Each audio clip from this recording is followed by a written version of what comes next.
Hello, everyone, and welcome back to Agatha Christie's The ABC Murders. Next, we needed to talk to the sister again. It looks like this woman is single, but she has feelings for someone. Oh, that's right. We think she might have been interested in her sister's husband. Betty and Donald, eyes brimming with tears. Oop.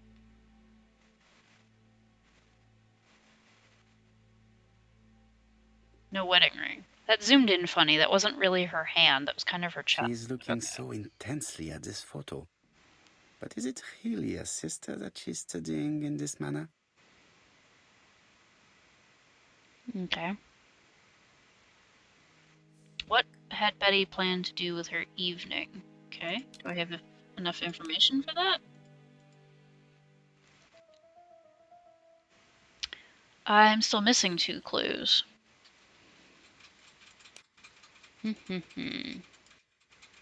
Continue questioning Megan. Ah, yes, her name was Megan. They made the perfect couple, am I correct? Yes, in a way. She was pretty and he... Well? He's a bright man, with a promising career ahead of him. He would have made Betty a good husband. He was always attentive and generous. Oh, a true gentleman. I hear a note of envy in your voice. You must have heard wrong.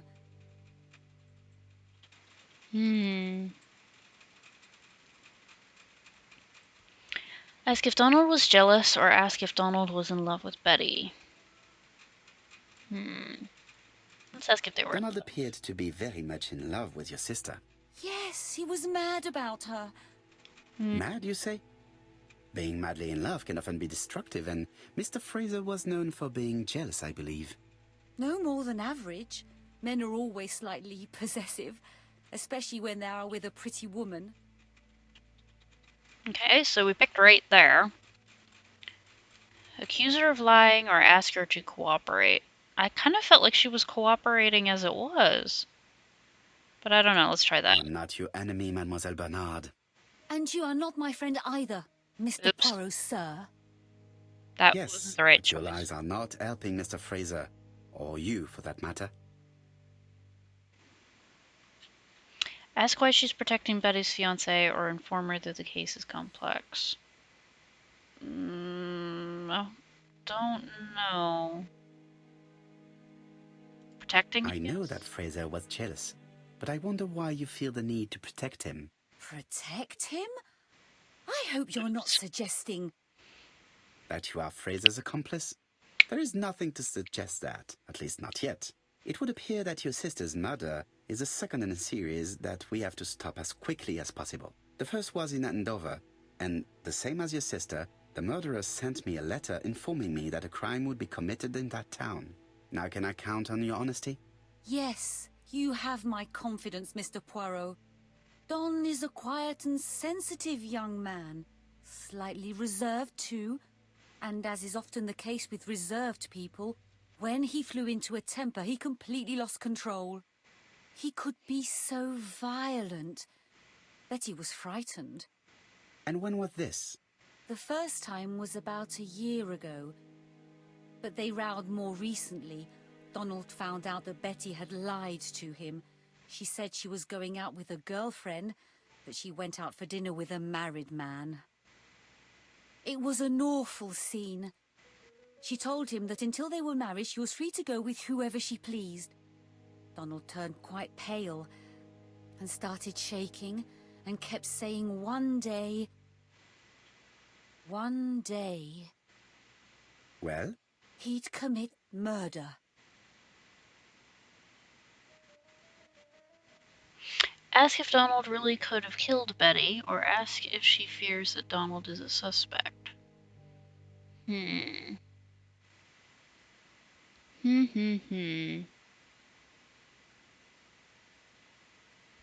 don't know. Let's go with this one. Do you think that is what happened? No, Mr. Poirot, I don't believe that. You yourself said he may be a recidivist madman. Don loved Betty with all his heart. I can't imagine for one instant that he would hurt her. Very good, Mademoiselle Barnard. Thank you for your help.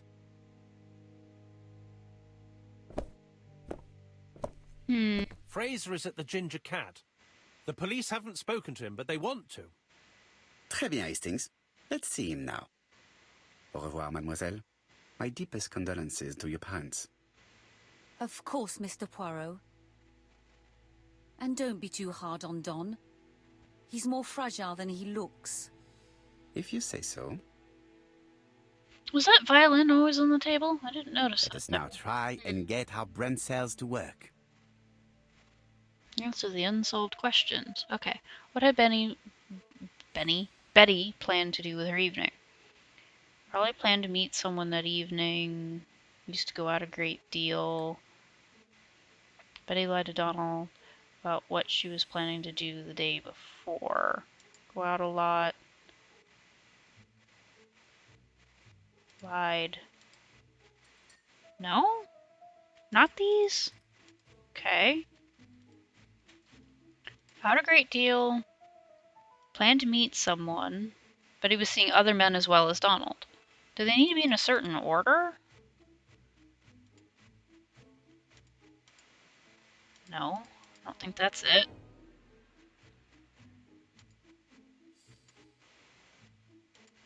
There we go. Betty lied to Donald because she had a date with another man. There we go. Did Betty know her assailant?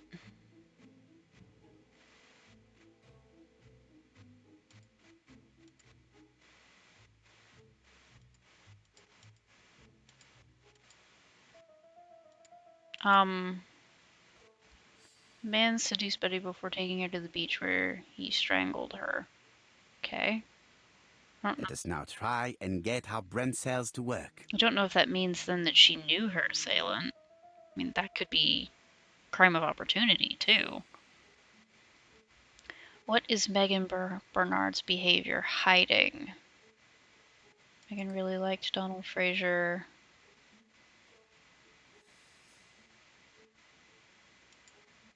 And kept looking at the photo. She's a soft spot for Donald. Okay. Did Megan Bernard have motive for killing her sister? She's the sole heir. But that's not it. Megan was jealous of Betty because she was seeing other people other than Donald. Okay. Is that it now? Did Donald have motive for Betty's murder? I don't have all the clues here. We'll have to figure that one out in a bit. Works as an estate agent. Betty's fiance. Jealous and had a quick temper. So let's go question him.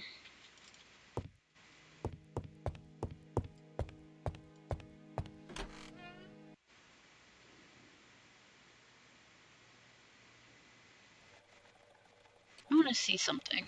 You've seen Fraser, Hastings. What is your feeling? He's a big chap. Fragile isn't exactly the word that springs to mind. I talked to his landlady before seeing him. She went to bed at 11. Fraser wasn't home yet. Bien. Megan Barnard said he is a reserved character but with a nasty temper. We will see if this is the case. Want to see something. I was having trouble with something before. Oh, okay, that's annoying. I forgot that you could just click on items in the inventory. That would have helped me out so much. In the last episode, I think it was, when I got stuck on the music player and the code I needed was on the record, I didn't know that I could look at the record by clicking on it. I missed that.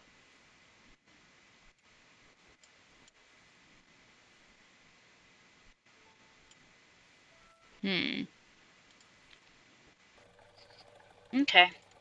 I figured it out eventually, but now I know better moving forward.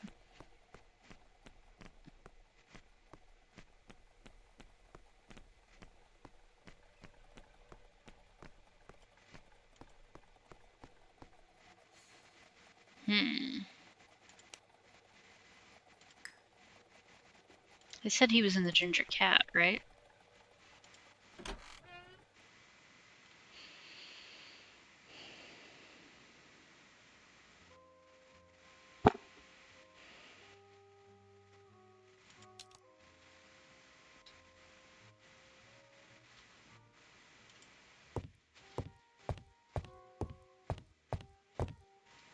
Can I? Oh, there we go. How do you do, Mr. Fraser? You Hercule Poirot. Mr. Hastings said you wanted to speak to me. Yes. I know that it may not be at the right time, but I would like to ask you a few questions.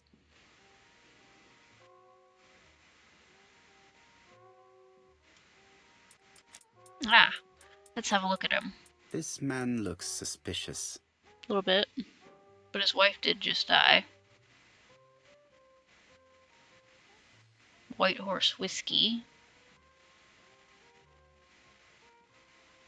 Crumpled clothes. And dark circles under his eyes. He looks rumpled. Donald Fraser is in a terrible state, as if he hadn't slept all night. And he's drinking White Horse. Leave me alone. It says I have to question you, dude, though. He likes White Horse Whiskey. Okay. Alright, dude. Tell me that it's a mistake. That Betty isn't dead. Sadly, your lady friend has been murdered, Mr. Fraser. Oh, Betty, if only you'd listened. Ask if he saw Betty yesterday afternoon. Say that Betty only ever did as she pleased. Ask what would have happened if she listened to him. Let's go with that. If she had listened to you, she would still be alive. Should I take that to be a confession? Ooh, perhaps maybe that With wasn't that what sort I of thinking, you wanted. must send a lot of innocent men to prison. Oops. Under different circumstances, I might even find you amusing, sir. It's no time for amusement, Mr. Fraser. It is time to find your fiance's killer. Did you know what her plans were for the evening? She said she was having dinner with her sister.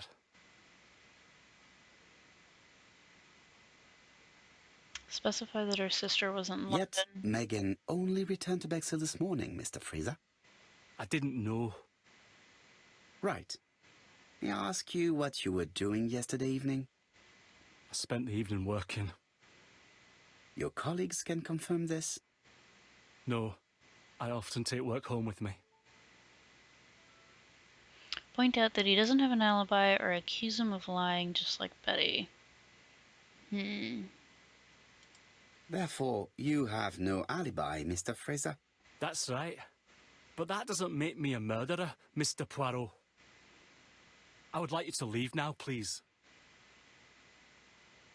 I feel perhaps that didn't go as good as it could have. Ah, I knew I'd find you here, Poirot. I thought the victim's young man was here. Yes, is all yours, Chief Inspector. Let us now try and get our brain cells to work. Romantic confessional achievement unlocked. Ooh. Okay, I guess I have all the clues now. Did Donald have motive for Betty's murder?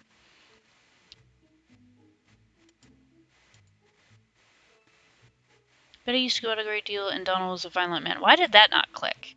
Motive for killing her. Okay. Does he have an alibi? He does not. He may have been at the beach and have killed Betty. Okay. Does Donald have a motive for all the murders? No. Donald may have killed Betty, but he does not have a motive for Mrs. Asher's murder. Synopsis. Okay. Return to the crime scene.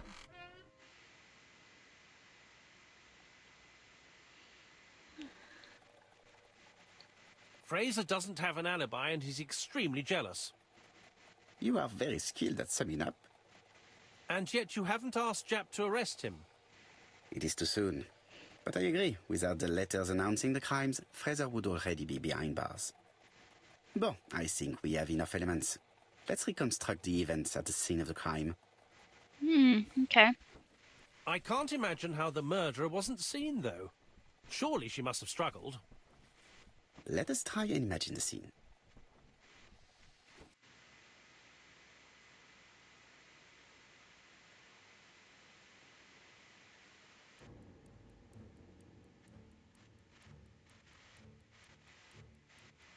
The killer and the victim are walking on the beach. Miss Betty has a bag, a belt around her waist, and carries her shoes in her hand. Both of them walk slowly to hut number 5.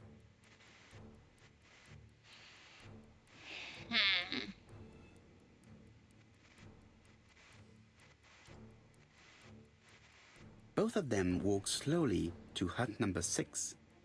That's not right. Oops. Or was she in 6? I think she was in 6, actually. Miss Betty enters the hut. Yeah, okay. She was in 6. She leaves without her belongings. Then she hides a code.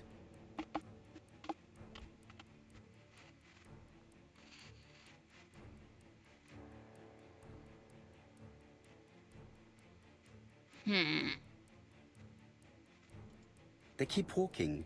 Then she removes her belt.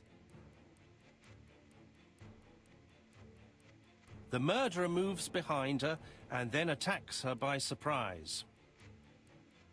Why would you take your belt The off like body that and falls, put it up on your shoulders? lifeless, on the sand. Everything appears to match the crime scene, mon cher Hastings. That is exactly what happened. Why wouldn't you take your belt off and put it with your belongings in your little hut then, instead of taking it off and then putting it over your shoulders like that, which is a great opportunity for someone to strangle you with it, case in point. Without the ABC, we might have suspected Mr. Asher and Mr. Fraser. But by timing his crimes, the murderer is making sure he's accused. In a way, it is very generous of him. Generous?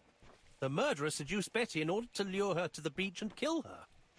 Indeed, the young woman was certainly careless, but not stupid enough to follow a stranger. What are you planning to do, Poirot? Return to London, mon cher Hastings.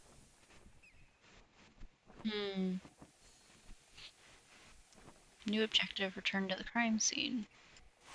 Am I supposed to see something new here? No. So what are we doing? Oh, go back to London, that's what. Okay, can do, I suppose.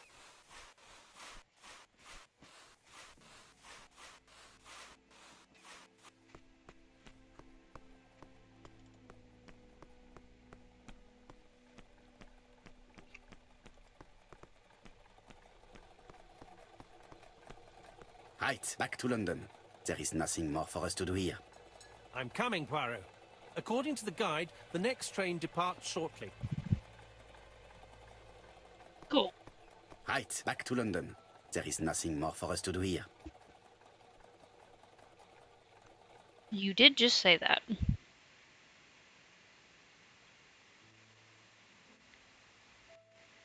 Jap has decided to reveal details to the press. The alphabet murder is now famous. It is not a bad idea. The more people who know, the greater our chances of finding out something of interest. Poirot, I have a bad feeling.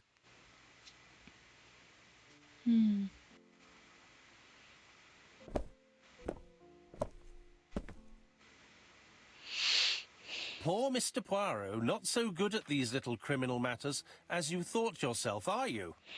Rather past your prime, perhaps. Let us see if you can do any better this time. This time, it's an easy one. Churston on the 30th. Do try and do something about it. It's a bit dull having it all my own way, you know. Good hunting. Ever yours, ABC.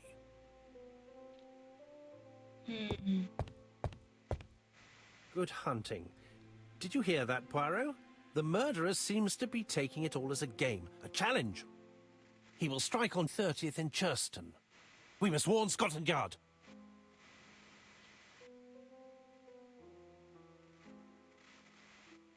Specify that it is the 30th today, or ask what the date is. I actually don't know what day it is. I don't know for sure if it's the 30th.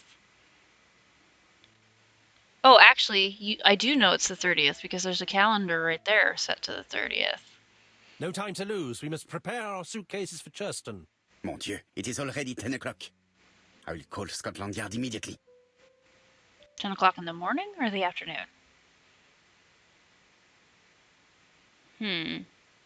So where are we going? Out?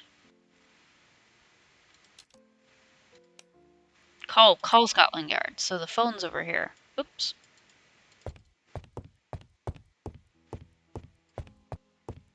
There's the phone. Hello, Jap.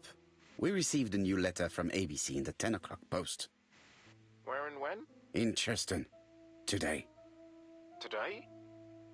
I'll inform the population immediately. I'll check the train times. Call me back.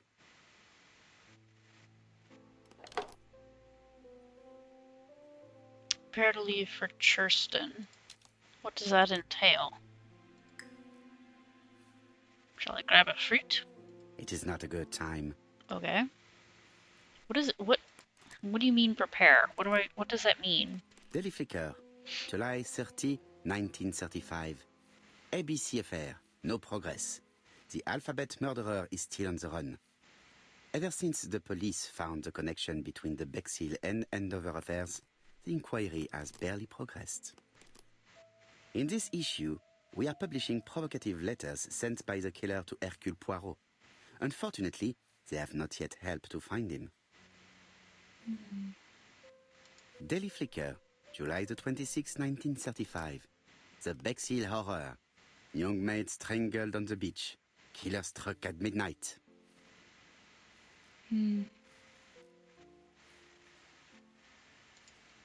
What are we supposed to do to prepare to leave? Oh, my suitcase here. Can I pet my alligator first? Crocodile-y? No? Okay.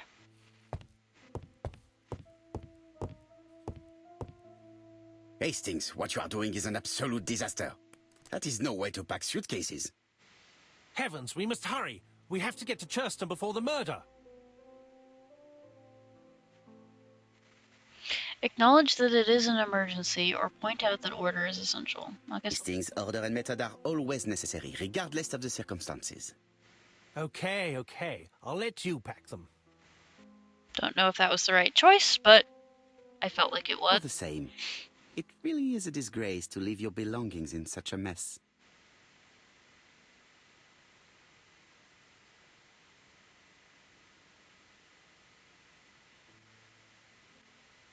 Badly folded pajamas, bath towel,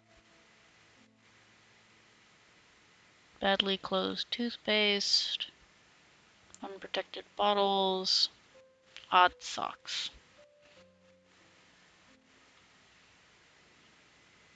Falcon's eye. It only took a minute. Poirot, you were right. I was right about what? I've just consulted the ABC guide. There's no hurry. The next train doesn't leave till 11:45. You see, there is no need to hurry. We will not be in Churston until tomorrow morning. After the murder. But why has the murderer warned us so late? It's not what he usually does. Did he do it on purpose? Very good question, Hastings. We should also compare the letter we have just received with the other two. Although I have very little doubt about what we will find. Okay, is that over at the desk?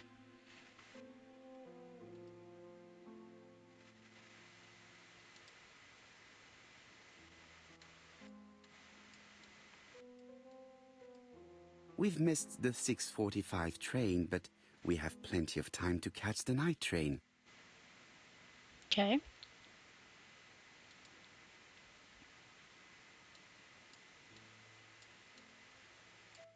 Hastings' photo album. He is very proud of his bag.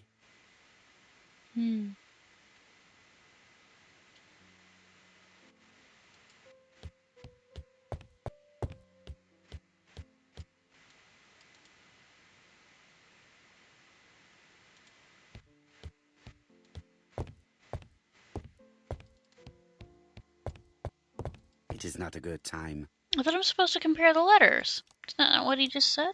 Compare the letters. Yeah. Oh, sit first, maybe? Oh, yeah. No? It is not a good time.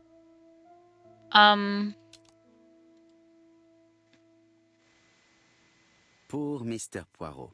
Not so good at these little criminal matters as you thought yourself, are you? We read this already. So, how do I compare it? He's not letting me do it at the I don't know. Am I supposed to go talk to the guy over the door? The instructions aren't very clear, I'm afraid. Hastings, it would appear that you are getting slightly thin on top. Really? I hadn't noticed. Miss Hastings tore the envelope.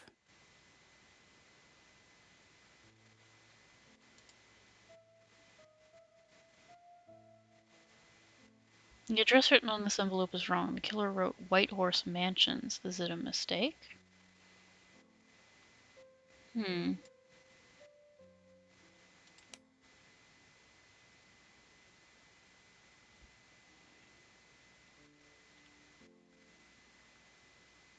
Not known at White Horse Mansions and White Horse Court. Try Whitehaven Mansions. Oh, now maybe I can take it to the desk.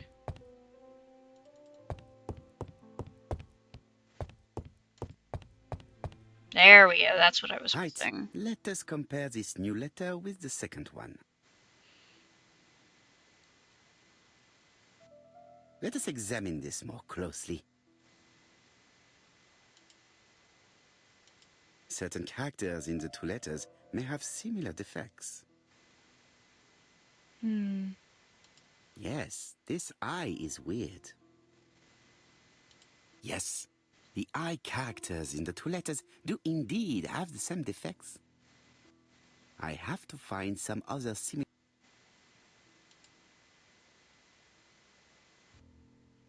Yes, the A appears to be quite unusual. That's right. The A characters in the two letters do indeed have the same defects. Okay, I have to find some other similar defects to confirm my theory. The W's, right? The lowercase W's?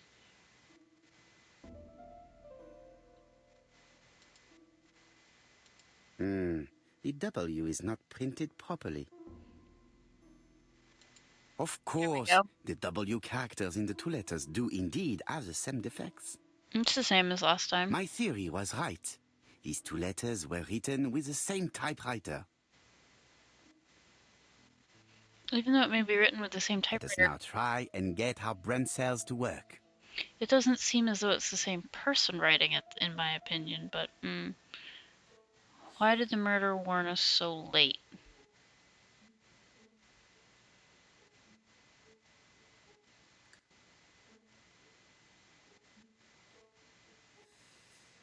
Wrong address. And it was sent at the right date. Letter arrived late because of an error in the address. There we go. The letter should have arrived in time. The postmark shows that it was sent 3 days ago. However, our man made a mistake in the address, which explains the delay. All the same, the post office took their time correcting the error.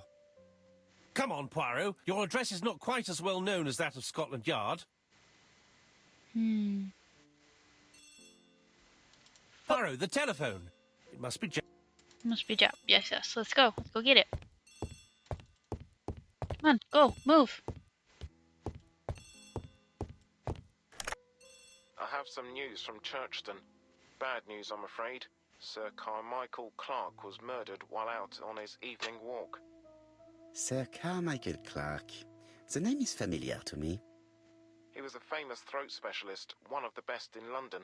A wealthy man, he retired to Combside, a beautiful house by the sea. He collected antiques. Are you going there? Yes, let's meet on the train.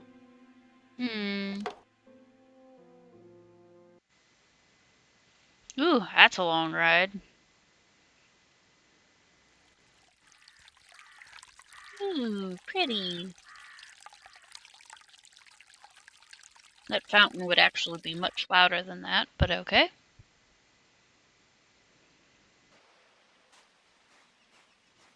Ugh. The victim is called Sir Carmichael Clark, one of the best throat specialists in London. The body was still warm when we found it. If we'd been warned earlier, we definitely could have saved him. It appears that the murderer made a mistake when he wrote his letter. A mistake? Lucky for him. And what if he did it on purpose? No. He's defined his madcap rules and he's sticking to them. It's a matter of pride for him. Shall we go up to the house, Poirot? You go, my friends. I will come soon. We need to poke around the body first. Okay. Jap has emptied the victim's pockets and has laid out their contents on this piece of wax cloth. Okay.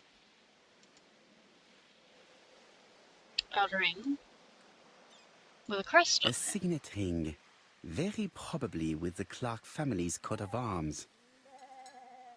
What the hell? Is there a goat nearby? Wallet with money still in it. Nothing appears to be missing from this wallet. An Ireland passport. Ooh, pretty watch. But it's cracked. An oriental dragon.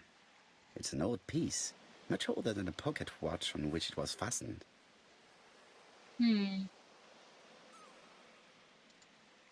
set of keys. It is pointless. It's not pointless. Those keys could be useful. Okay. Sounds like there's goats down the hill. Sir Carmichael's throat was cut. It's a clean incision, a professional murder. ABC guide, open to C, I'm sure. An ABC guide. The murderer's customary signature, covered in blood this time.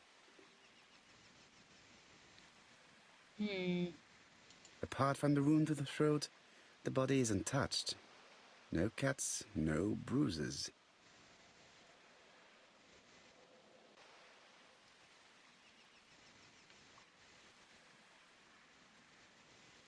The gravel on the path has been sprayed with blood that covers a conical-shaped area, which starts at the body and becomes wider as it moves further from the bush. Got it.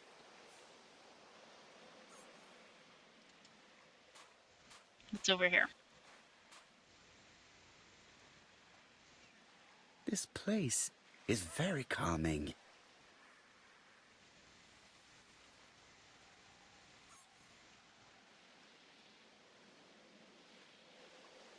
Picturesque rock. Rabbit hole. Wildflowers. The site is exceptional. It is easy to imagine that Sir Carmichael used to enjoy stopping here every evening. There's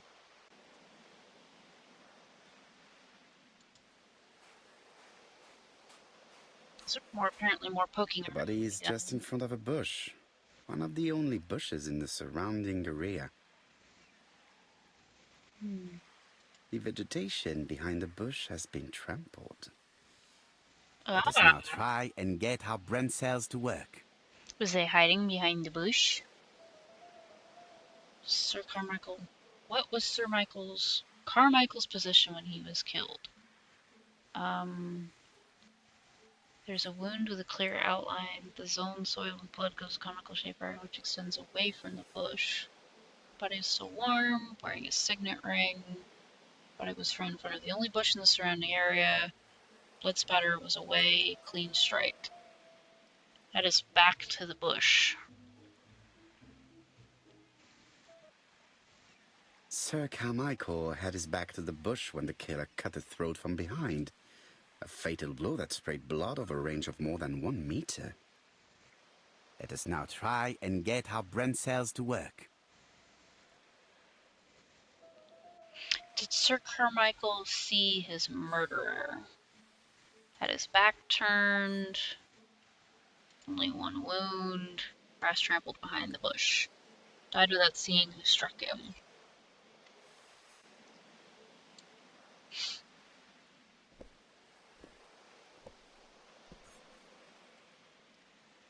Have you finished, Poirot? Chief Inspector, many questions remain unanswered, but I am certain of one thing. The murder was carefully planned. The killer has prepared his crime very carefully.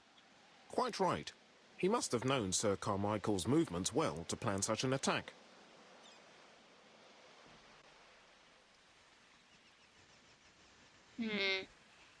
It's not theft. The murder was very The violent. murderer struck with terrible savagery. Yes, blood flowed. It's the first time he's attacked a man. He armed himself accordingly. Have you spoken to the victim's family, Chief Inspector? I've spoken to the brother, Franklin Clark. I didn't get much out of him. He's yours. I must get the body removed. Okay.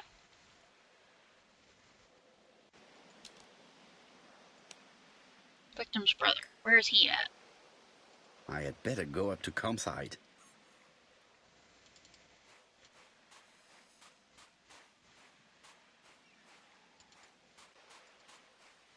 This way.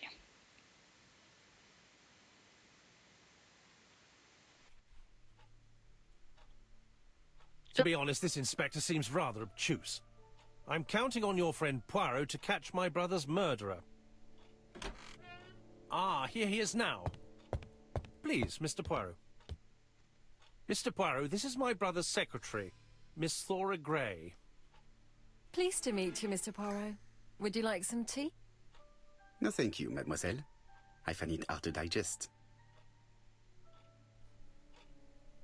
Okay. We are going to leave off there. I am all out of time.